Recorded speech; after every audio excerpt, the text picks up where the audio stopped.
الشیطان الرجیم بسم اللہ الرحمن الرحیم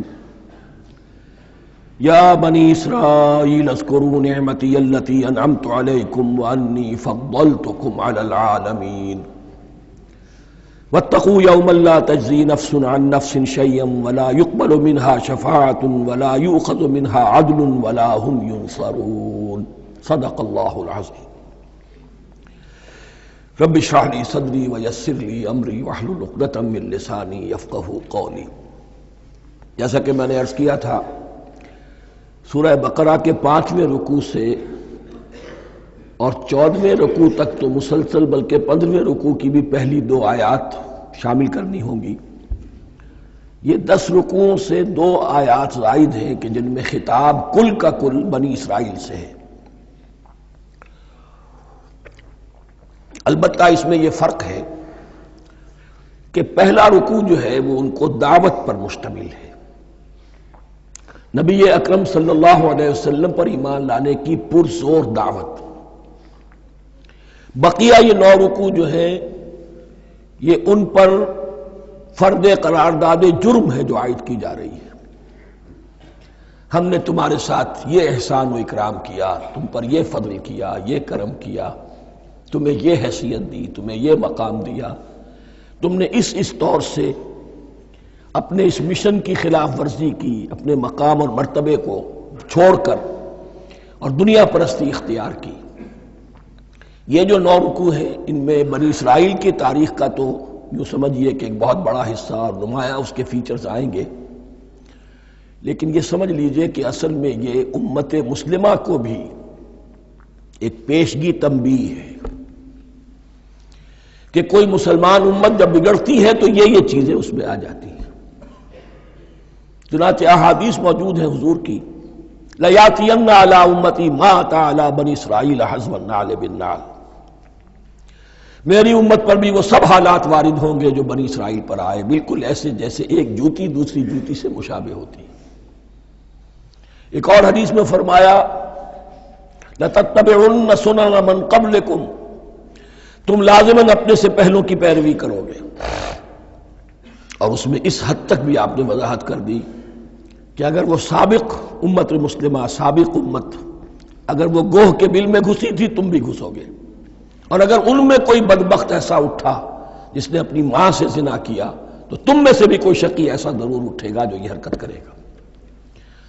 اس اعتبار سے ان رکوعوں کو پڑھتے ہوئے یہ نہ سمجھیے یہ اگلوں کی داستان ہے، پچھلوں کی کہانیاں ہیں، نہیں۔ خوش طرح باشد کے سر دل براں، گفت آیت در حدیث دیگراں، یہ ہمارے لیے ایک آئینہ ہے اور ہمیں ہر مرحلے پر سوچنا ہوگا، دروں بینی کرنی ہوگی، انٹروسپیکشن، کہ کہیں اسی گمراہی میں ہم مبتلا تو نہیں، دیکھتے جائیے گا۔ دوسرا نقطہ پہلے سے یہ سمجھ لیجئے، یہ جو 2 آیتیں میں نے 6 رکوع کی تلاوت کی ہیں، بعین ہی یہی 2 آیتیں 15ویں رکوع میں آئیں گی، اور اس کو یوں سمجھیے کہ یہ 2 بریکٹس ہیں۔ 9 رکوعوں کا مضمون ان 2 بریکٹس کے درمیان ہے۔ یہ 2 آیتیں یہاں سے بریکٹ شروع ہو رہی ہیں، وہ 2 آیتیں ان پر بریکٹ ختم ہو رہی ہیں، بعین ہی وہی آیات۔ ایک آیت میں تو شوشے کا بھی فرق نہیں، دوسری آیت میں صرف ترتیب بدلی ہے، مضمون وہی ہے۔ اس کے مابین جو کچھ ہے، اس سے باہر یہ جو 5واں رکوع تھا، اس کے مضامین گویا کہ ضرب کھا رہے ہیں بریکٹ کے اندر کے سارے مضامین سے۔ یہ حساب کا بہت ہی عام فہم سا قاعدہ ہے، بریکٹ کے باہر کوئی رقم لکھی ہوئی ہے جس کے بعد کوئی زبر، کوئی جمع یا تفریق اگر نہیں ہے تو وہ ضرب کھائے گی، بریکٹ کے اندر جتنی بھی ویلیوز ہیں ان کے ساتھ ضرب کھائے گی۔ تو گویا کہ ہر قدم پر حضور پر دعوت، ایمان لانے کی دعوت اس پورے معاملے میں موجود ہے، اس لیے کہ اس میں بعض آیتیں ایسی آ گئی ہیں، ایک زیادہ نمایاں ایک کم نمایاں، جن سے کچھ لوگوں کو بغالتا ہوا یا کچھ لوگوں نے فتنہ پیدا کیا جان بوجھ کر۔ یہ فتنہ ایک بار پیدا ہوا تھا اکبر کے زمانے میں، دین الہی کی شکل میں، کہ صرف خدا کو مان لینا، آخرت کو مان لینا اور نیک اعمال کرنا نجات کے لیے کافی ہے، کسی رسول پر ایمان لانا ضروری نہیں ہے۔ یہ صوفیہ میں بھی یہ فتنہ بہت بڑے پیمانے پر آیا. مسجد مندر ہکڑو نور، مسجد میں اور مندر میں ایک ہی نور ہے، سب مذاہب ایک ہی ہے. سارا فرق جو ہے شریعتوں کا ہے، عبادت کے ظاہری شکل کا ہے، وہ ہے رسولوں سے متعلق. رسولوں کو بیچ میں سے نکال دیجئے تو یہ دین الہی رہ جائے گا، اللہ کا دین. اتنا بڑا فتنہ تھا کہ جب ہندوستان میں سیاسی اعتبار سے، حکومت کے اعتبار سے مسلمانوں کا اقتدار چوٹی پر تھا، کلائمیکس پر، اکبر اعظم، اس وقت یہ دین الہی کا فتنہ اٹھا کہ دین محمدی کا اب دور ختم ہو گیا. وہ 1000 سال کے لیے تھا، 1000 سال پورے ہو گئے، اب الف ثانی ہے، دوسرا 1000 سال ہے، اس کے لیے نیا دین ہے. اسے دین اکبری بھی کہا گیا اور دین الہی بھی کہا گیا. اور اس میں ایک آیت آئے گی جس سے استدلال کیا ہے کچھ لوگوں. اس صدی میں پھر یہ فتنہ اٹھا تھا گاندھی کے فلسفے کے ذریعے سے، اور ایک بہت بڑا نابغہ انسان مسلمانوں میں سے، بہت بڑا نابغہ، جینیس، ابو الکلام آزاد، وہ بھی اس فتنے کا شکار ہو گیا. متحدہ قومیت. چنانچہ گاندھی اپنی پرارتھنا میں کچھ قرآن کی تلاوت بھی کراتا تھا، کچھ گیتا بھی پڑھواتا تھا، کچھ اپنشدوں سے، کچھ بائبل سے، کچھ گرو گرنتھ سے. معلوم ہو یہ سب ٹھیک ہے، سب ایک ہے، سب لوگوں کو ایک ہونا چاہیے، ایک قوم ہونا چاہیے. مذہب تو انفرادی معاملہ ہے، کوئی مسجد میں چلا جائے، کوئی مندر میں چلا جائے، گردوارے میں چلا جائے، کوئی چرچ میں چلا جائے، کوئی سینیگاگ میں چلا جائے، کیا فرق واقع ہوتا ہے؟ اس کا توڑ یہی ہے کہ سمجھ لیجئے یہ جو 7 آیتیں ہیں 5ویں رکوع کی، یہ ہے بریکٹ کے باہر، اور یہ ضرب کھا رہی ہے مسلسل. اس بریکٹوں کے درمیان جتنی بھی مضمون آ رہا ہے وہ سب ان کے تابع ہوگا. گویا کہ جہاں تک حضور پر ایمان لانے کا معاملہ ہے وہ انڈرسٹوڈ سمجھا جائے گا، مقدر سمجھا جائے گا ہر مرحلے پر ان 2 بریکٹوں کے مابین. اب چلیے بسم اللہ. یا بنی اسرائیل اذکروا نعمتی التی انعمت علیکم وانی فضلتکم علی العالمین. اے اسرائیل کی اولاد، یاد کرو میرے اس انعام کو جو تم پر ہوا. اس کی وضاحت میں کر چکا ہوں، لیکن یہاں جو الفاظ آ رہے ہیں بہت زوردار. وانی فضلتکم علی العالمین.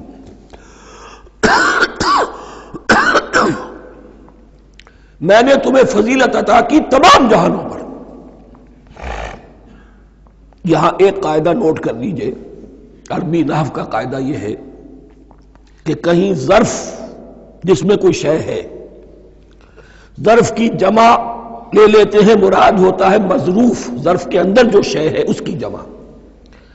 تمام جہانوں پر فضیلت، کیا فرشتوں پر بھی فضیلت؟ نہیں، جہان والوں پر، تمام اقوام عالم پر تمہیں فضیلت عطا کی، یہ مطلب ہے اس کا. تمام عالموں پر، تمام جہانوں پر، یعنی تمام جہان والوں پر. اس انسان عالم انسانیت کے اندر جتنے بھی مختلف گروہ ہیں، نسلیں ہیں، طبقات ہیں، ان میں فضیلت ہے.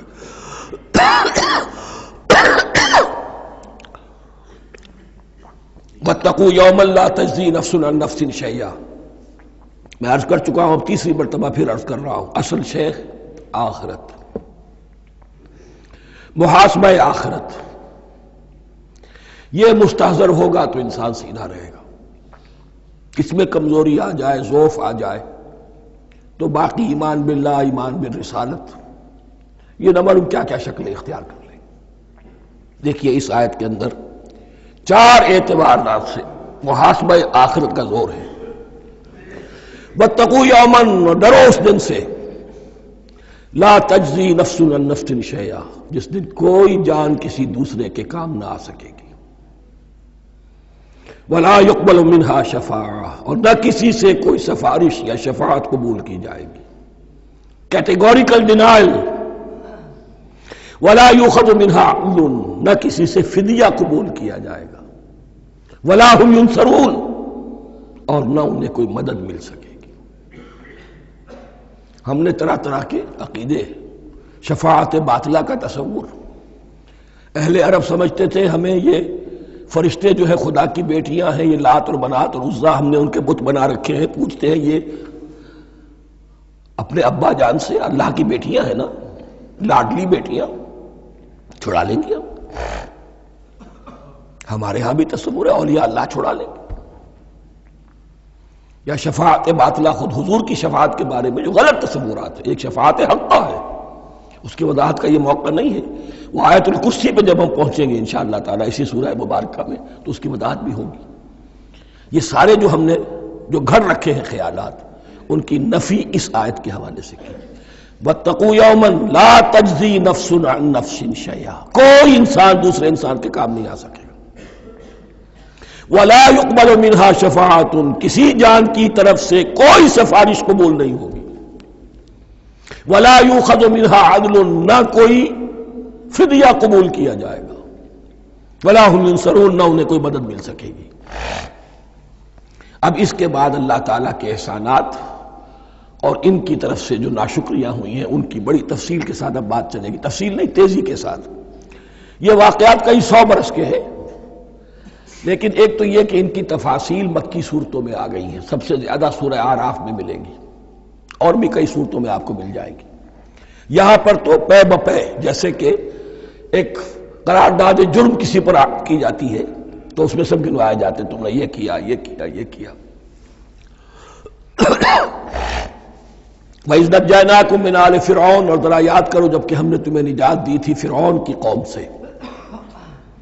یسومونکم سوء العذاب، وہ تمہیں بدترین عذاب میں مبتلا کیے ہوئے تھے. یذبحون ابناءکم ویستحیون نساءکم، تمہارے بیٹوں کو ذبح کر ڈالتے تھے اور تمہاری عورتوں کو زندہ رکھتے تھے. عورتیں تو پھر ان کے کام آتی تھی، گھر میں کام کاج کے لونیاں بنتی تھی، گھروں میں ڈال لیتے تھے. لیکن لڑکوں کو، اور یہ 2 موقع پر ہوا ہے بنی اسرائیل کے ساتھ، یہ بعد میں انشاءاللہ اس کی تفصیل آئے گی. وَفِي ذَلِكُمْ بَلَاءٌ مِّن رَبِّكُمْ عَظِيمٌ، اور یقیناً اس میں تمہارے رب کی طرف سے تمہارے لیے بڑی آزمائش تھی. وَإِذْ فَرَقْنَا بِكُمُ الْبَحْرَ، اور یاد کرو جب کہ ہم نے تمہارے لیے سمندر کو پھاڑ دیا یا دریا کو پھاڑ دیا. یہ ایک مختلف فی بات ہے کہ کس جگہ سے کراس کیا تھا بنی اسرائیل نے ایجپٹ سے سینائی پیننسولا آنے کے لیے، جزیرہ نما سینا میں. ایک رائے یہ کہ دریائے نیل کو کراس کر کے گئے ہیں، لیکن یہ بات غلط ہے. دریائے نیل تو مصر کے اندر ہے، وہ کبھی بھی مصر کی حد نہیں بنا.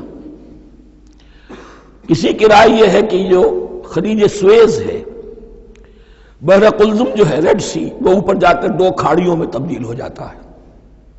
خلیج عقبہ مشرق کی طرف اور خلیج سویز مغرب کی طرف، اور ان کے درمیان میں یہ سینائی پیننسولا جو ہے یہ تکون ہے. جیسے ہندوستان بھارت تکون ہے، ایسے یہ پیننسولا ہے، انڈین پیننسولا، سینائی پیننسولا. اور یہ سویز کینال تو بعد میں بنی ہے. خلیج سویز اور میڈیٹرینین بحیرہ روم کے درمیان یہ کچھ چھوٹی چھوٹی، اگرچہ چھوٹی تھی سمندر کے لحاظ سے، بہت بڑی بڑی جھیلیں تھیں، اور ان جھیلوں ہی کو پھر جوڑ جوڑ کر درمیان میں جو خشکی تھی اس کو کاٹ کر سویز کینال بنائی گئی ہے. تو اب تو یہ ایک مسلسل ایک رابطہ ہے، لیکن معلوم ہوتا ہے کہ یا تو خلیج سویز کو کراس کیا ہے حضرت موسیٰ علیہ السلام نے، اور یہی میری رائے زیادہ یہی ہے، اس لیے کہ کوہ طور جو ہے وہ اس پیننسولا کی ٹپ پر ہے، نیچے ہے یہاں، جہاں پر جن کا قیام رہا اور جہاں پھر حضرت موسیٰ کو 40 دن کے لیے کوہ طور پر بلا کر اور پھر انہیں تورات دی گئی ہے. تو معلوم ہوتا ہے کہ جو خلیج سویز ہے اسے کراس کیا ہے. کراس کس طرح کیا ہے کہ حضرت موسیٰ کے عصا کی ایک ضرب سے سمندر پھٹ گیا. فَكَانَ كُلُّ فِرْقٍ كَالطَّوْدِ الْعَظِيمِ، دونوں طرف چٹانوں کے مانند پہاڑ کی طرح جو ہے وہ سمندر کھڑا ہو گیا، اس کے راستے سے یہ نکل گئے. اور پھر جب فرعون اور اپنا لشکر لے کر جب آیا ہے، اس نے سوچا ہم بھی نکل جائیں، وہ غرق ہو گئے، اس لیے کہ دونوں طرف کا پانی آپس میں مل گیا. یہ تھی کیفیت، اور معجزانہ کیفیت تھی. یہ کوئی فطرت کے یا نیچر کے اصول کے مطابق بات نہیں تھی، اور میں عرض کر چکا ہوں، آپ کو بتا چکا ہوں معجزہ کسے کہتے ہیں. وَإِذْ فَرَقْنَا بِكُمُ الْبَحْرَ فَأَنْجَيْنَاكُمْ، جب ہم نے تمہارے لیے یا تمہارے ساتھ سمندر کو پھاڑ دیا، تمہارے لیے، تمہارے گزرگاہ بنانے کے لیے، تو تمہیں تو نجات دے دی. وَأَغْرَقْنَا آلَ فِرْعَوْنَ وَأَنْتُمْ تَنْظُرُونَ، اور تمہاری نگاہوں کے سامنے فرعون کے لاؤ لشکر کو غرق کیا، تم دیکھ رہے تھے. یہ گزر چکے تھے، اس ساحل پر کھڑے ہیں، ادھر سے یہ داخل ہوئے ہیں اور پانی دونوں طرف سے آ کر مل گیا اور یہ غرق ہو گئے۔ وَإِذْ وَعَدْنَا مُوسَىٰ 40 لَيْلَةً، اور یاد کرو پھر جب کوہ طور پر ہم نے موسیٰ کو 40 دن کے لیے بلایا۔ ثُمَّ اتَّخَذْتُمُ الْعِجْلَ، ان کی غیر حاضری میں تم نے بچڑے کی پرستی شروع کر دی، اسے معبود بنا لیا، من بعدہ، اس کی غیر موجودگی میں، وَأَنْتُمْ ظَالِمُونَ، تم بہت بڑا ظلم تھا جس کا ارتکاب کیا۔ ان الشرک لظلم عظیم، عظیم ترین ظلم جو ہے وہ شرک ہے، اور شرک جلی کی یہ شکل کہ بچڑے کو پوج رہے۔ ثم عفونا عنکم من بعد ذلک، پھر ہم نے تمہیں اس کے بعد بھی معاف کیا، یہ ہمارا کرم رہا ہے، ہماری رحمت رہی۔ من بعد ذلک لعلکم تشکرون، تاکہ تم شکر کرو۔ وَإِذْ آتَيْنَا مُوسَى الْكِتَابَ وَالْفُرْقَانَ لَعَلَّكُمْ تَهْتَدُونَ، اور یاد کرو جب کہ ہم نے موسیٰ کو کتاب اور فرقان عطا فرمائی۔ یہ فرقان حق اور باطل کے درمیان فرق کر دینے والی چیز، اور کتاب عام طور پر جو آتا ہے وہ شریعت کے لیے آتا ہے، شریعت بھی دی، کتاب بھی دی، اور فرقان بھی دیا، لعلکم تہتدون، تاکہ تم ہدایت پاؤ۔ وَإِذْ قَالَ مُوسَىٰ لِقَوْمِهِ، اور یاد کرو جب کہ کہا تھا موسیٰ نے اپنی قوم سے، یا قوم انکم ظلمتم انفسکم باتخاذکم العجل، اے میری قوم کے لوگو، یقیناً تم نے اپنے اوپر بڑا ظلم کیا ہے بچڑے کو معبود بنا کر۔ فتوبوا الی بارئکم، پس توبہ کرو اپنے پروردگار، اپنے خالق کی جناب میں۔ باری، باری اللہ تعالیٰ ہے، باری۔ فاقتلوا انفسکم، تو قتل کرو اپنے آپ کو۔ یہ چیز جو ہے تورات میں تفصیل سے آئی ہے، قرآن میں نہیں ہے۔ اسی اعتبار سے میں نے آپ کو بتایا تھا کہ تورات کا مطالعہ اس اعتبار سے مفید ہے کہ بہت سے واقعات جن کا قرآن میں ذکر ہے، اجمالاً اشارہ ہے، اس کی تفصیل کے لیے ہمیں تورات سے رجوع کرنا پڑتا ہے، ورنہ یہ کہ اس آیت کا صحیح مفہوم واضح نہیں ہوگا۔ فاقتلوا انفسکم، اپنے آپ کو قتل کرو، کیا مانی؟ یہ قتل مرتد کی سزا ہے۔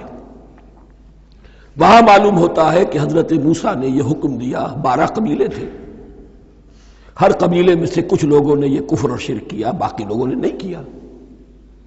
انہیں حکم دیا گیا کہ اپنے قبیلے کے لوگ ان کو قتل کریں جو ان کے قبیلے میں سے اس کفر کے مرتکب ہوئے۔ انفسکم سے مراد یہ اپنے قبیلے کے لوگوں کو تم قتل کرو، اس لیے کہ قبائلی زندگی جو ہوتی ہے آپ کو معلوم ہے، اس میں کوئی اور قبیلہ ہاتھ لگا دے تو قبائلی عصبیت بھڑک اٹھے گی۔ 70,000 یہودی قتل ہوئے، اس سے بڑی توبہ اور ممکن نہیں، اس سے بڑا پرج، کسی بھی آئیڈیولوجیکل پارٹی کے اندر پرج بہت ضروری ہوتا ہے۔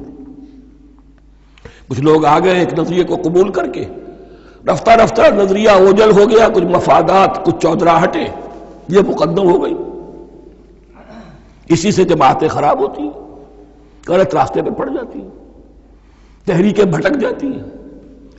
تو آئیڈیولوجیکل پارٹی، نظریاتی جماعتیں پرج کرتی رہتی ہیں کہ جو بھی ہمارے نظریے سے ہٹ گئے اب ان کو ہم کاٹ کر علیحدہ کر دیں، اور یہی سے قتل مرتد۔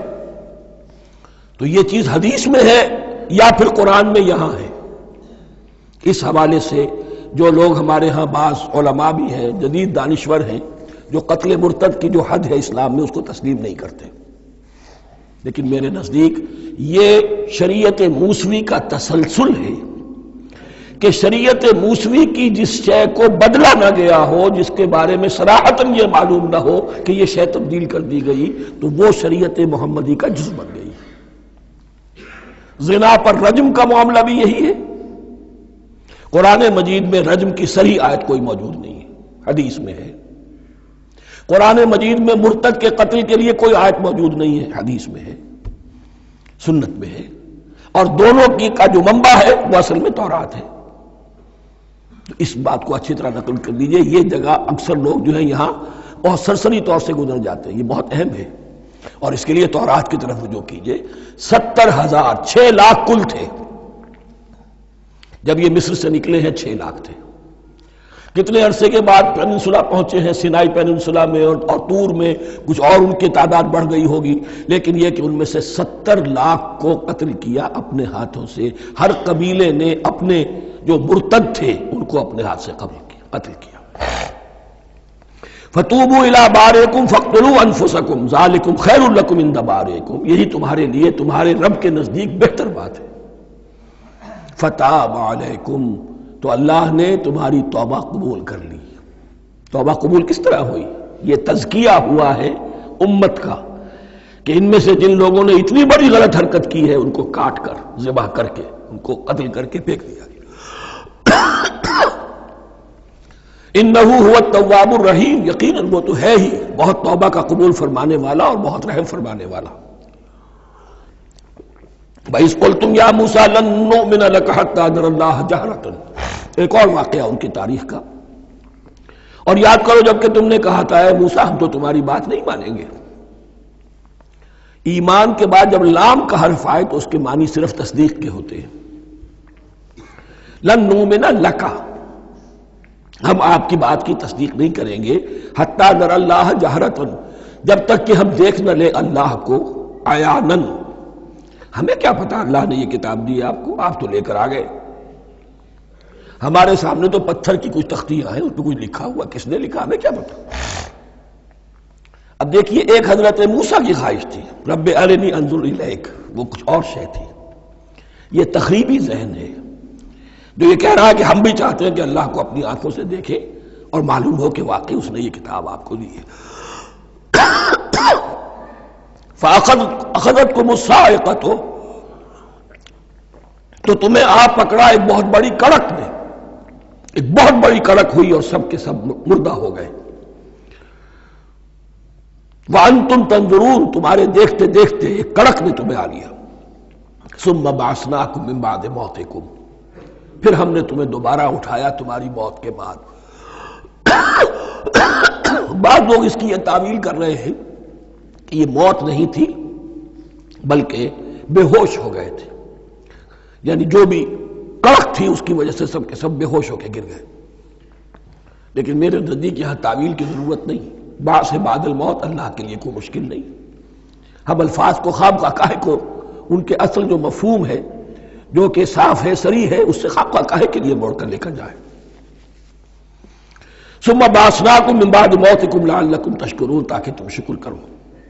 وظللنا علیکم الغمام وانزلنا علیکم المن والسلوى، اور ہم نے تم پر ابر کا سایہ کیا. اب 6 لاکھ کا قافلہ چل رہا ہے، سینائی پیننسولا، صحرا، کوئی اوٹ نہیں، کوئی سایہ نہیں، دق و دق، دھوپ کی تبش. تو اللہ کا فضل ہوا کہ ایک سائے کی طرح ابر جو ہے ان کے ساتھ ساتھ جہاں جہاں وہ جا رہے ہیں وہ ابر ان پر سایہ کیے ہوئے. وَأَنزَلْنَا عَلَيْكُمُ الْمَنَّ وَالسَّلْوَىٰ، کھانے کو کچھ نہیں تو من اور سلوہ نازل کیے گئے. من ایسے اترتا تھا رات کے وقت کہ جیسے شبنم کے قطرے ہوتے ہیں، لیکن وہ ہوتا تھا کسی ایسی چیز کا جس میں شیرینی تھی، اور پھر وہ زمین پر آ کر جم کر وہ ایک گویا کے دانہ بن جاتے تھے. یہ ان کا اناج ہو گیا. کاربوہائیڈریٹ سپلائی اس سے ہو گئی، من سے.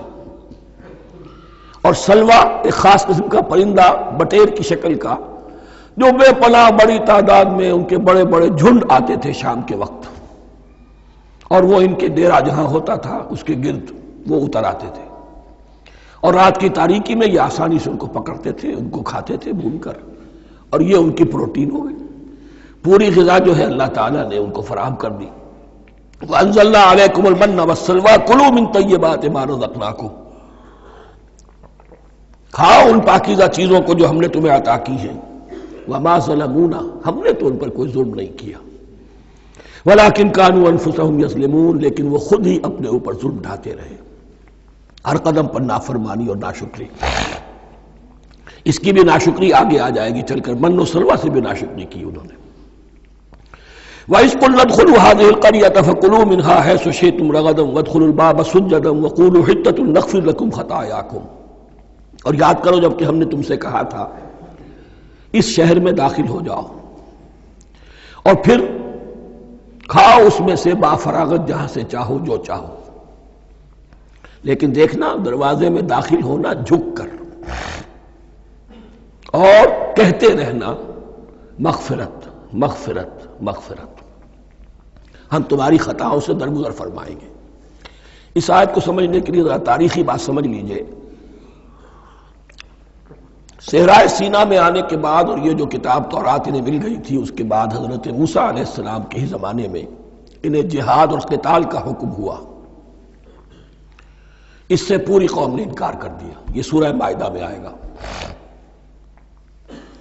اس پر اللہ تعالیٰ نے ایک سزا مسلط کر دی ان پر کہ 40 برس تک اسی صحرا میں بھٹکتے پھریں گے۔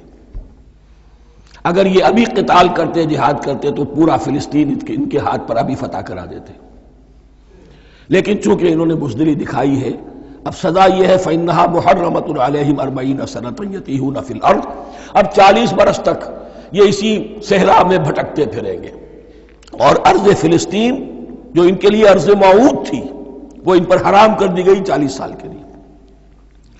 اس 40 سال کے عرصے میں حضرت موسیٰ کا بھی انتقال ہو گیا، حضرت ہارون کا بھی ہو گیا، اور اس عرصے میں ایک نئی نسل پیدا ہوئی۔ وہ جو غلامی کا داغ اٹھائے ہوئی نسل آئی تھی مصر سے، جن کے اندر مورل کیریکٹر جو ہے وہ بہت کمزور ہو جاتا ہے، غلامی کا یہ اثر ہوتا ہے۔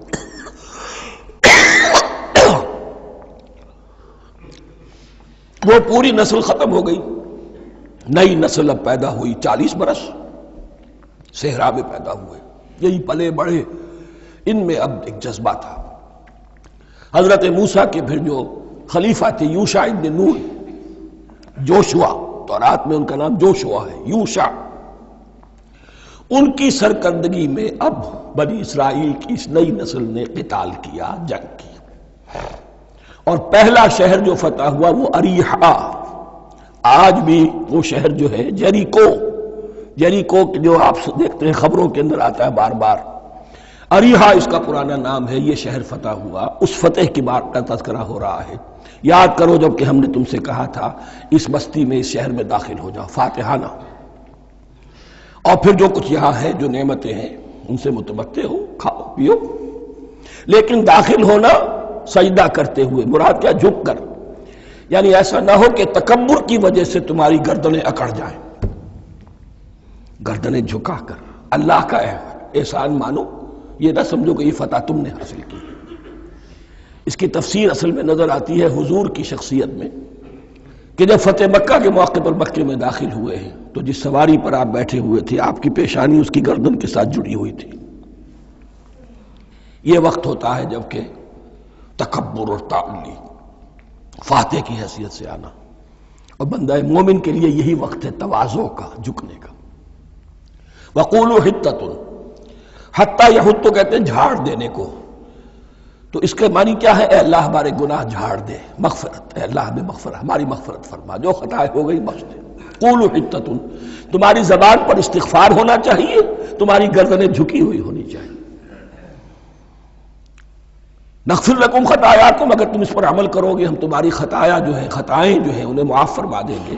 وسنزید المحسنین، اور جو تم میں محسن ہوں گے انہیں اور بھی زیادہ دیں گے، اور انعام و اکرام آئیں گے۔ فبدل الذین ظلموا قولا غیر الذی قیل لہم، تو ان میں سے جو ظالم تھے، جو بد کردار تھے، انہوں نے بدل دیا، ایک اور قول اختیار کر لیا اس قول کی جگہ جو انہیں کہا گیا تھا۔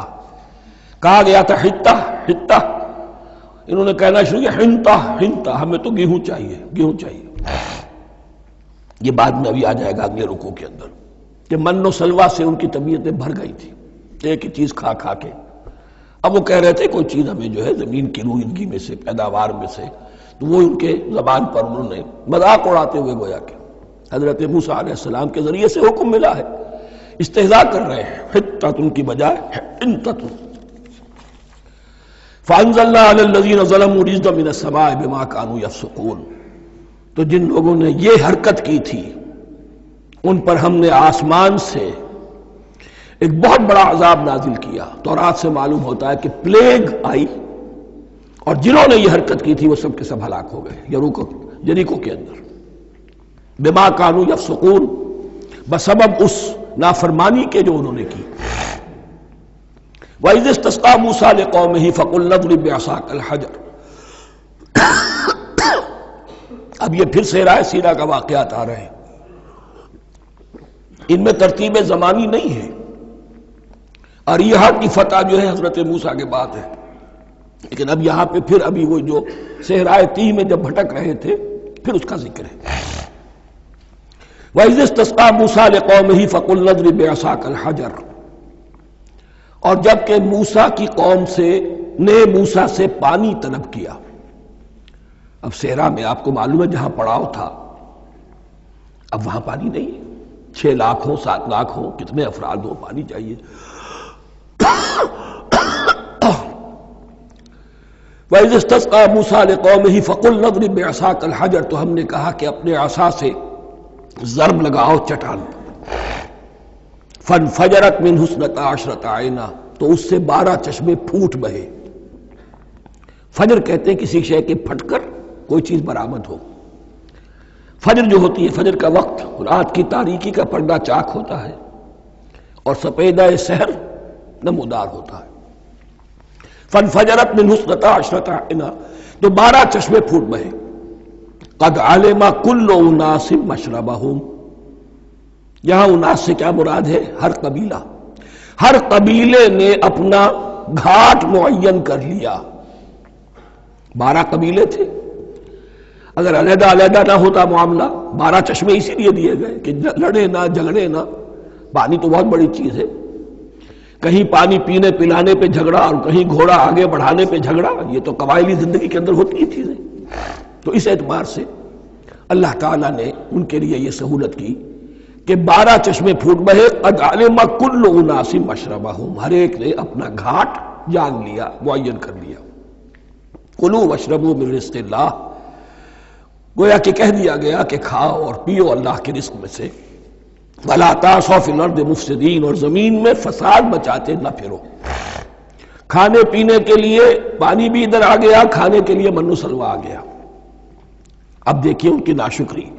وَإِذْ قُلْتُمْ يَا مُوسَىٰ لَن نَّصْبِرَ عَلَىٰ طَعَامٍ وَاحِدٍ، یاد کرو جب کہ تم نے کہا تھا اے موسیٰ ہم ایک کھانے پر تو صبر نہیں کر سکتے، کھا کھا کے بکتا گئے ہیں من و سلوہ۔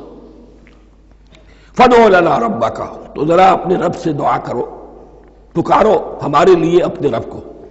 یخرج لنا، وہ نکالے ہمارے لیے مما تنبت الارض، زمین کی روئیدگی اور پیداوار میں سے، نباتات ارضی میں سے، من بقلہا اس کی ترکاریاں، وقصائہا اور ککڑیاں، کھیرے اور ککڑیاں، ان سب کے لیے یہ لفظ ہے۔ وفومہا، ایک ترجمہ گیہوں کیا گیا ہے لیکن میرے نزدیک زیادہ صحیح ترجمہ ہے لہسن، اور سرائکی زبان میں بھی اور ممکن ہے کہ سندھی میں بھی ہو تھوم، تھوم کہتے ہیں لہسن کو، یہ فوم کی بدلی ہوئی شکل ہے، اس لیے کہ یہی علاقہ ہے جس میں عرب آئے تھے، تو عربوں کی زبان کے بہت سے الفاظ جو ہیں سرائکی زبان میں خاص طور پر وہ بہت زیادہ تو تھوڑی سی شکل بدل کر وہ کافی تعداد میں موجود ہے۔ وعدسہا، اور دال خاص طور پر مسور کی، وبصلہا، اور پیاز۔ اب جو چٹخارے جس سے بنتے ہیں سالن کے، ان کی زبانیں وہ چٹخارے مانگ رہی۔ ظاہر بات ہے کہ اگر وہ سلوا بھی تھا، بٹیرا ہے، اسے آگ کے اوپر ذرا سا تپایا اور کھایا، وہ ایک ہی خاص قسم کی غذا ہے جو چل رہی ہے۔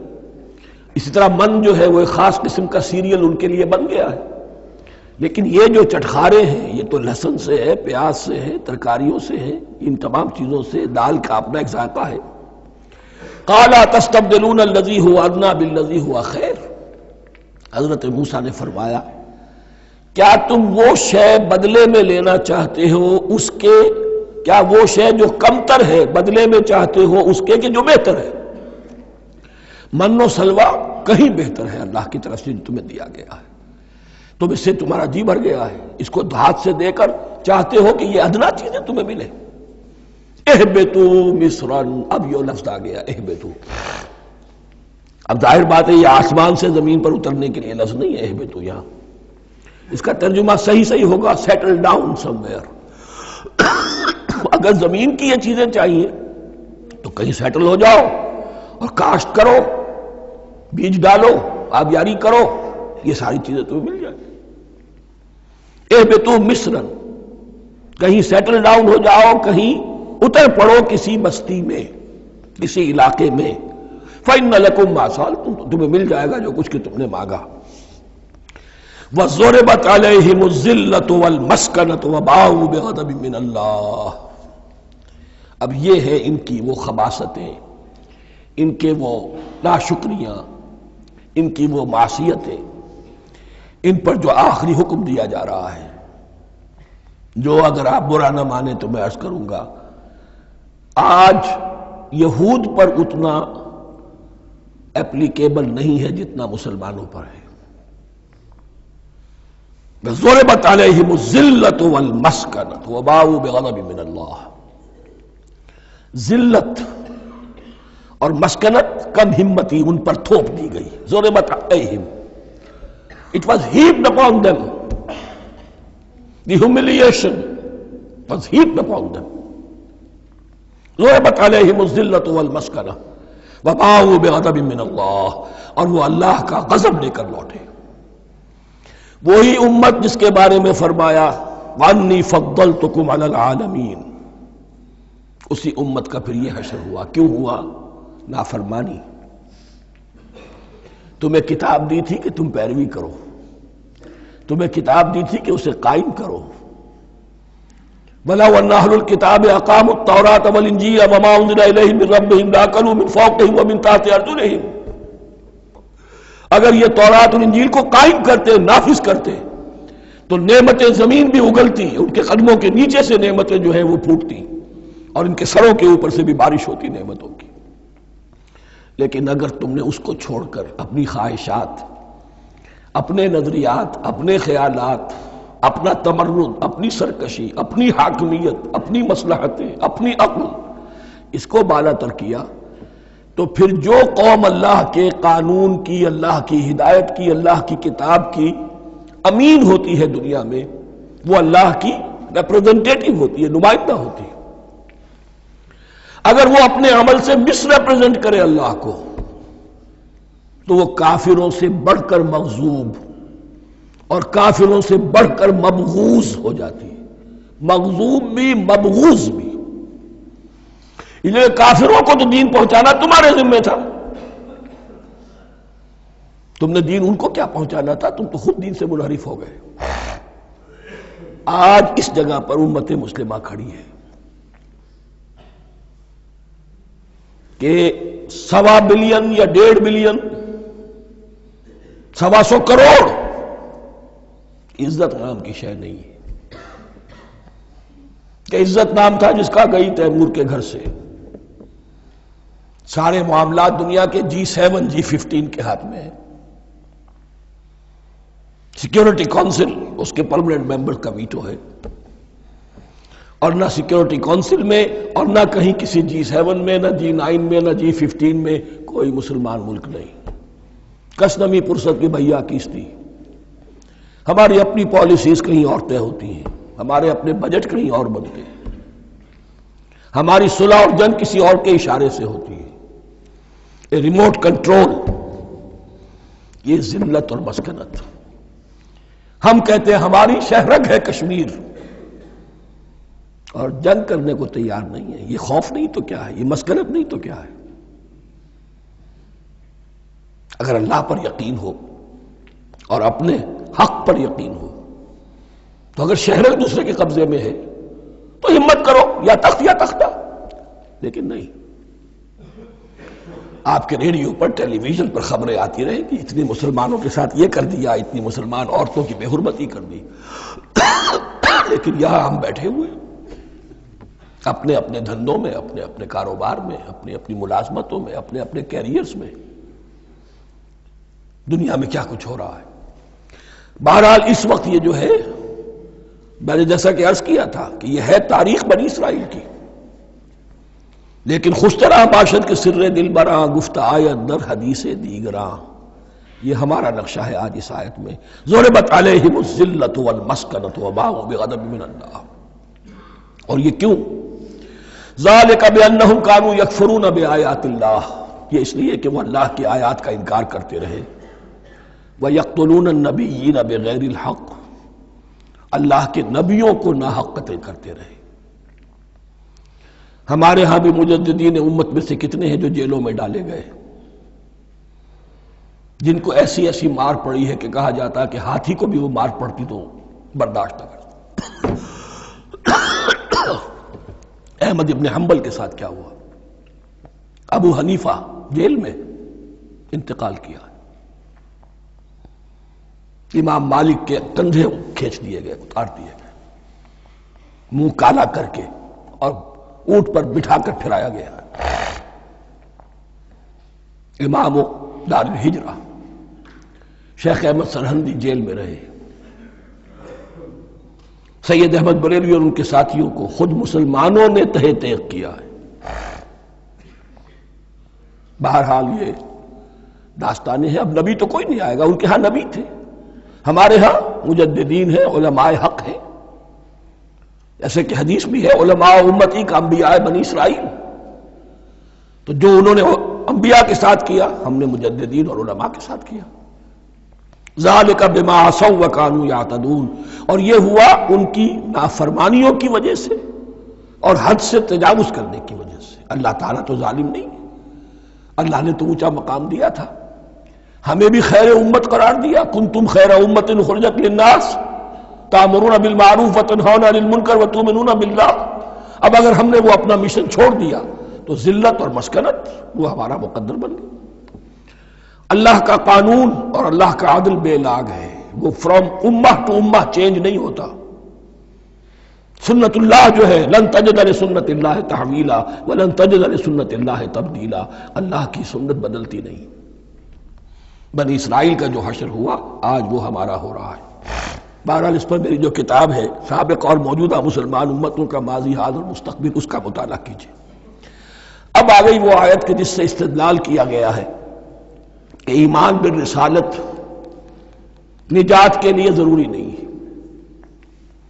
ان الذین آمنوا والذین ہادوا والنصارى والصابئین من آمن باللہ والیوم الآخر وعمل صالحا فلہم اجرہم عند ربہم ولا خوف علیہم ولا ہم یحزنون۔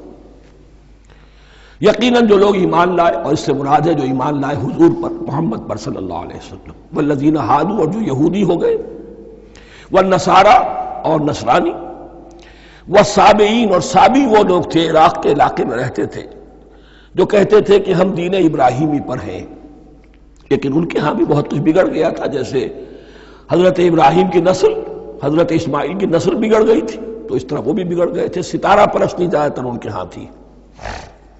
من آمن باللہ والیوم الآخر، جو کوئی بھی ایمان لایا اللہ پر اور یوم آخر پر، وعمل صالحا، اور اس نے عمل کیے اچھے، فلہم اجرہم عند ربہم، تو ان کے لیے محفوظ ہے ان کا اجر ان کے رب کے پاس، ولا خوف علیہم ولا ہم یحزنون، اور نہ ان پر کوئی خوف ہوگا اور نہ وہ کسی حزن سے دوچار ہوں گے۔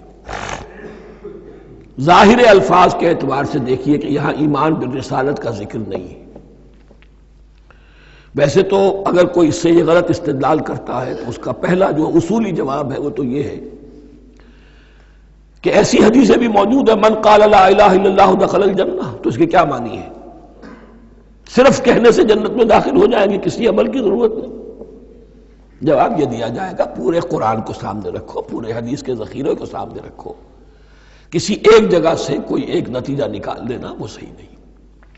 لیکن اس کے علاوہ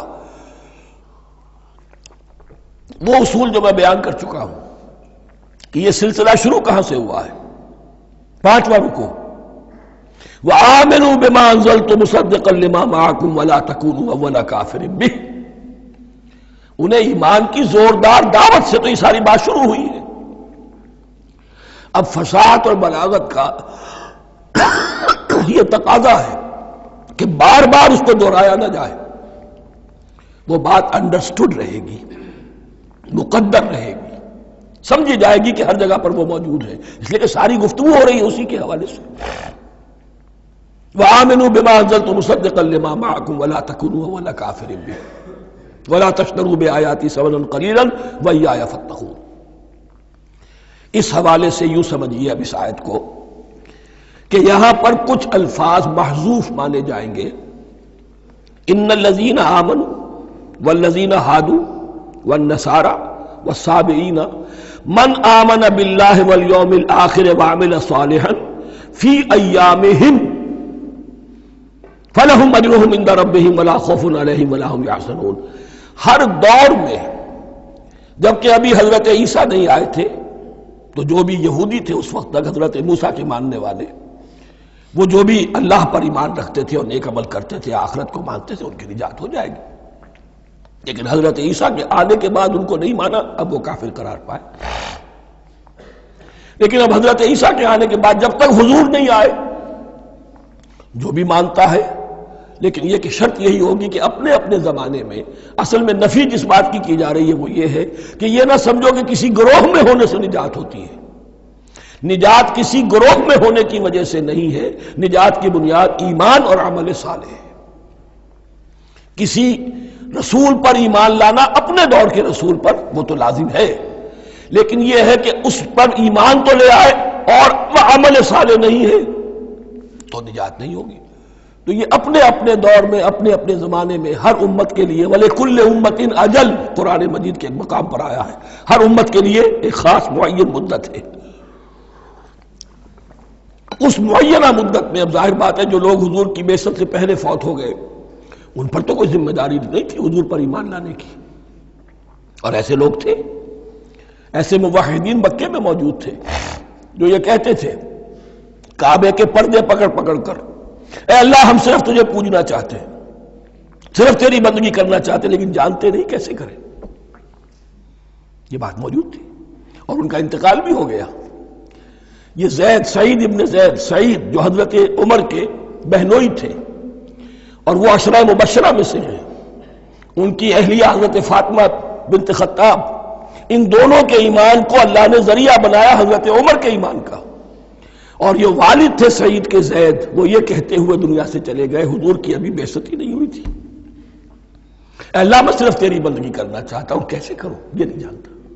اسی کو ذہن میں رکھیے، اہدنا الصراط المستقیم جو میں نے کہا تھا، ایک سلیم الفطرت انسان، سلیم العقل انسان توحید تک پہنچ جاتا ہے، آخرت کو پہچان لیتا ہے. لیکن اب کیا کروں؟ اس شریعت کے لیے، ان احکام کے لیے وہ دستے سوال دراز کرنے پر مجبور ہے. الحمدللہ رب العالمین الرحمن الرحیم مالک یوم الدین ایاک نعبد و ایاک نستعین اہدنا الصراط المستقیم. اسی صراط المستقیم کی دعا کا یہ جواب اب آئے گا، شروع ہوگا سورہ بقرہ سے. یہ کرو، یہ نہ کرو، یہ فرض ہے، یہ تم پر لازم کیا گیا، یہ چیز حرام کی گئی، وغیرہ وغیرہ.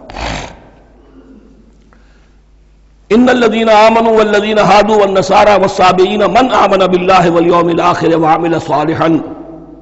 اور محذوف الفاظ فی ازمنتہم، اپنے اپنے زمانے میں، یا فی ایامہم، فلہم اجرہم عند ربہم ولا خوف علیہم ولا ہم یحزنون. وَإِذْ أَخَذْنَا مِيثَاقَكُمْ وَرَفَعْنَا فَوْقَكُمُ الطُّورَ. اور ذرا یاد کرو جب کہ ہم نے تم سے عہد لیا، قول و قرار لیا، اور تمہارے اوپر اٹھا دیا طور کو، پہاڑ کو. جب تورات دی گئی تو اس وقت ایک کیفیت معجزانہ طور پر ایسی پیدا کی گئی، ان کے اوپر ایک روب ڈالنے کے لیے اور خشیت قلب میں پیدا کرنے کے لیے کوہ طور اٹھا کر معلق کر دیا گیا. اس وقت کہا گیا خذوا ما آتیناکم بقوۃ. تو اس قول و قرار کے وقت ایک معجزے کی شکل یہ ہوئی تھی. وَإِذْ أَخَذْنَا مِيثَاقَكُمْ وَرَفَعْنَا فَوْقَكُمُ الطُّورَ خُذُوا مَا آتَيْنَاكُمْ بِقُوَّةٍ وَاذْكُرُوا مَا فِيهِ لَعَلَّكُمْ تَتَّقُونَ. پکڑو اس کو مضبوطی کے ساتھ جو ہم نے تمہیں دیا ہے، اس حدیث، اس کتاب کو، تورات کو، اس شریعت کو، ان احکام کو. وَاذْكُرُوا مَا فِيهِ، اور یاد رکھو اسے جو کچھ کہ اس میں ہے، لَعَلَّكُمْ تَتَّقُونَ، تاکہ تم بچ سکو. ثُمَّ تَوَلَّيْتُم مِّن بَعْدِ ذَلِكَ، پھر تم نے روگردانی کی اس کے بعد، اس میثاق کو توڑا، میثاق الست کو توڑا تھا، اور دوسرے یہ میثاق شریعت جو تم سے لیا گیا اس کو بھی توڑا. ثم تولیتم من بعد ذلک فلولا فضل اللہ علیکم ورحمتہ لکنتم من الخاسرین. پھر اگر اللہ کا فضل تمہارے شامل حال نہ ہوتا اور اس کی رحمت تمہاری دستگیری نہ کرتی رہتی، بار بار تمہیں معاف کیا، تمہیں مہلت دی، تو اگر یہ چیز نہ ہوتی تو اسی وقت سے تم خسارہ پانے والے اور تباہ ہونے والے ہو جاتے۔ وَلَقَدْ عَلِمْتُمُ الَّذِينَ اعْتَدَوْا مِنْكُمْ فِي السَّبْتِ، اور تمہیں خوب معلوم ہے تم میں سے وہ لوگ جنہوں نے سبت کے قانون کو توڑا، حد سے تجاوز کیا۔ یہ واقعہ تفصیل کے ساتھ سورہ اعراف میں آئے گا کہ ان کی شریعت میں ہفتے کا روز معین کر دیا گیا تھا، کوئی دنیاوی کام نہیں ہوگا۔ آج بھی وہ لوگ جو ہے سبت کو، جو بھی پریکٹسنگ جیوز ہیں، وہ اس کی پابندی کرتے ہیں اور بڑی شدت سے کرتے ہیں۔ لیکن ایک زمانے میں ایک خاص ان کا قبیلہ تھا کہ جس نے ایک بڑے ہی شرعی ہیلہ ایجاد کر کے اس قانون کی دھجیاں بکھیری۔ تفصیل ہم پڑھیں گے سورہ اعراف میں۔ وَلَقَدْ عَلِمْتُمُ الَّذِينَ اعْتَدَوْا مِنْكُمْ فِي السَّبْتِ، تو تمہارے علم میں ہے تمہارے وہ لوگ کہ جنہوں نے سبت کے قانون کے ضمن میں خلاف ورزی کی۔ فَقُلْنَا لَهُمْ كُونُوا قِرَدَةً خَاسِئِينَ، تو ہم نے کہہ دیا ان کو کہ ہو جاؤ ذلیل بندر۔ ان کی شکلیں بس کر دی گئی، انہیں بندروں کی شکل میں تبدیل کر دیا گیا۔ فَجَعَلْنَاهَا نَكَالًا لِمَا بَيْنَ يَدَيْهَا، پھر ہم نے اس واقعے کو یا اس بستی کو ایک بنا دیا مثال، لوگوں کے لیے ان کی عبرت کے سامان بنا دیا، ان کے لیے بھی جو سامنے موجود تھے اس زمانے کے لوگ، اور ان کے لیے بھی جو بعد میں آنے والے تھے۔ وَمَوْعِظَةً لِّلْمُتَّقِينَ، اور اسے ایک نصیحت، ایک سبق آموزی کی بات بنا دیا اہل تقویٰ کے لیے۔ وَإِذْ قَالَ مُوسَىٰ لِقَوْمِهِ إِنَّ اللَّهَ يَأْمُرُكُمْ أَن تَذْبَحُوا بَقَرَةً، اور یاد کرو جب کہ موسیٰ نے اپنی قوم سے کہا یقیناً اللہ تمہیں حکم دیتا ہے کہ گائے کو ذبح کرو۔ یہ واقعہ میں پہلے آپ کو بتا دوں، پھر ہم یہ آیات تیزی سے پڑھ لیں گے۔ بنی اسرائیل میں ایک شخص قتل ہو گیا، عامیل نامی، اور قاتل کا پتہ نہیں چل رہا تھا۔ اللہ تعالیٰ نے حضرت موسیٰ کے ذریعے سے انہیں حکم دیا کہ ایک گائے کو ذبح کرو اور اس کے جسم کے ایک ٹکڑے سے اس مردے کو چھوؤ، وہ جی اٹھے گا اور وہ بتا دے گا میرا قاتل کون ہے۔ اب یہ کہ یہ معجزات کی شکل ہے جو بار بار آ رہے ہیں، اور سابق اس امت کے اندر معجزات کا آپ کو بہت عمل دخل ملے گا۔ اس میں ایک تو یہ کہ گائے کو ذبح کرنا، وہ گائے کے تقدس کا جو ان کے دل میں ذہن میں تھا، تو ذبح کرنے سے اس کے اوپر بھی گویا کہ ایک تلوار چلائی گئی، اور پھر انہیں دکھا بھی دیا گیا کہ ایک آدمی زندہ بھی ہو سکتا ہے، بعد سے بعد الموت کا بھی ایک نقشہ دکھا دیا گیا انہیں۔ لیکن انہیں جب یہ حکم ملا اور ان کے دلوں کے اندر وہ بچڑے کی اور گائے کی تقدیس جو ہے وہ پلی ہوئی تھی، اب انہوں نے سوال کر کے کسی طریقے سے بچنے کے لیے مین بیخ نکالی، کیسی گائے ہو، کیا رنگ ہو، کس طرح کی ہو، کس عمر کی ہو۔ بالآخر یہ کہ جب ہر طرف سے گھیراؤ ان کا ہو گیا اور سب چیزیں جو ہیں ان کے سامنے واضح کر دی گئیں، تب انہوں نے یوں سمجھیے چاروں ناچار بادل ناخواستہ اس حکم پر عمل کیا۔ بس اب ترجمہ کر لیجئے۔ وَإِذْ قَالَ مُوسَىٰ لِقَوْمِهِ إِنَّ اللَّهَ يَأْمُرُكُمْ أَن تَذْبَحُوا بَقَرَةً، اور یاد کرو جب کہ موسیٰ نے کہا اپنی قوم سے کہ اللہ حکم دیتا ہے تمہیں کہ ایک گائے کو ذبح کرو۔ قَالُوا أَتَتَّخِذُنَا هُزُوًا، انہوں نے کہا کہ آپ ہمارے ساتھ کوئی ٹھٹھا کر رہے ہیں، مذاق اڑا رہے ہیں، یہ کیا بات آپ کہہ رہے ہیں؟ قَالَ أَعُوذُ بِاللَّهِ أَنْ أَكُونَ مِنَ الْجَاهِلِينَ، فرمایا میں اللہ کی پناہ طلب کرتا ہوں اس سے کہ میں جاہلوں میں سے ہو جاؤں، کہ میں ان دین کے معاملات کے اندر استہزاء اور تمسخر کو شامل کر دوں۔ قالوا ادع لنا ربك يبين لنا ما هي، اب انہوں نے کہا اچھا ایسی بات ہے تو ذرا اپنے رب سے دعا کیجئے کہ وہ ہم پر واضح کر دے کہ وہ کیسی ہو۔ قال انه يقول، حضرت موسیٰ نے فرمایا، اللہ تعالیٰ فرماتا ہے انها بقرۃ لا فارض ولا بکر، وہ ایک ایسی گائے ہونی چاہیے کہ جو نہ بوڑھی ہو نہ بالکل بچھیا ہو، عوان بین ذالک، ان کے بین بین ہو۔ فَفَعَلُوا مَا تُؤْمَرُونَ، تو اب کر گزرو جو تمہیں حکم دیا گیا۔ قَالُوا ادْعُ لَنَا رَبَّكَ يُبَيِّن لَنَا مَا لَوْنُهَا، اب انہوں نے پھر کہا ذرا ایک دفعہ اور دعا کیجئے اپنے رب سے، وہ ہمیں بتا دے اس کا رنگ کیسا ہونا چاہیے۔ قال انه يقول انها بقرة صفراء فاقع لونها تسر الناظرين، فرمایا اللہ فرماتا ہے کہ وہ گائے ایسی ہونی چاہیے زرد رنگ، شوخ رنگ، شوخ زرد رنگ کی، چمکیلی، جو دیکھنے والوں کو خوب اچھی لگے، پسند آئے، دل میں کھپ جانے والی۔ اب جو زیادہ سے زیادہ ان کے ہاں مقدس سمجھے جاتے تھی گائے، رفتہ رفتہ سوال کر کے اگر پہلے ہی حکم پر وہ کر دیتے تو کسی بھی گائے کو ذبح کر دیتے، لیکن یہاں گھیراؤ ان کا ہو رہا ہے کہ جس کی تقدس کا ان کے ذہن میں زیادہ سے زیادہ تاثر ہے اسی کو واضح کیا جائے۔ قالوا ادع لنا ربک یبین لنا ما ہی، پھر انہوں نے کہا پھر ذرا اللہ سے دعا کیجئے اور وہ ہمیں یہ بتائے کہ وہ کیسی ہو۔ ان البقرہ تشابہ علینا، یقیناً ہم کچھ شبہ میں پڑ گئے ہیں، یہ گائے کا معاملہ مشتبہ ہو گیا ہے ہم پر۔ قال انہ یقول، فرمایا اللہ فرماتا ہے انہا بقرۃ لا ذلول تثیر الارض ولا تسقی الحرث، وہ ایک ایسی گائے ہونی چاہیے کہ جو کوئی جس سے مشقت نہ لی جاتی ہو، نہ وہ ہل جوتتی ہو اور نہ وہ رہٹ کا پانی کھینچتی ہو۔ تسیر الارض، نہ تو وہ زمین کو جوتنے میں ہل چلانے میں کام میں لی جائے، ولا تسقی الحرث، اور نہ کھیتی کو پانی پلانے کے لیے وہ پانی کھینچنے میں استعمال کیا جائے۔ مسلمتن، اور پوری سالم ہونی چاہیے، یک رنگ، لا شیۃ فیہا، اس میں کسی دوسرے رنگ کا کوئی داغ تک نہ ہو۔ اب کیا کرتے، گھیراؤ میں آ گئے۔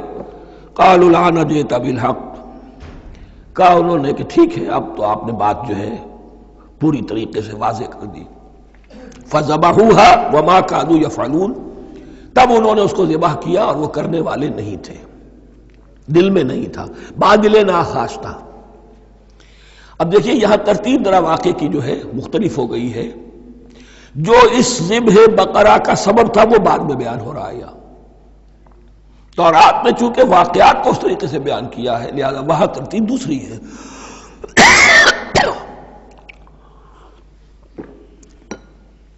وَإِذْ قَتَلْتُمْ نَفْسًا فَادَّارَأْتُمْ فِيهَا، اور یاد کرو جب کہ تم نے ایک جان کو قتل کیا تھا اور اس کا الزام تم ایک دوسرے پر لگا رہے تھے، یعنی کسی کا پتہ نہیں چل رہا تھا قاتل کون ہے۔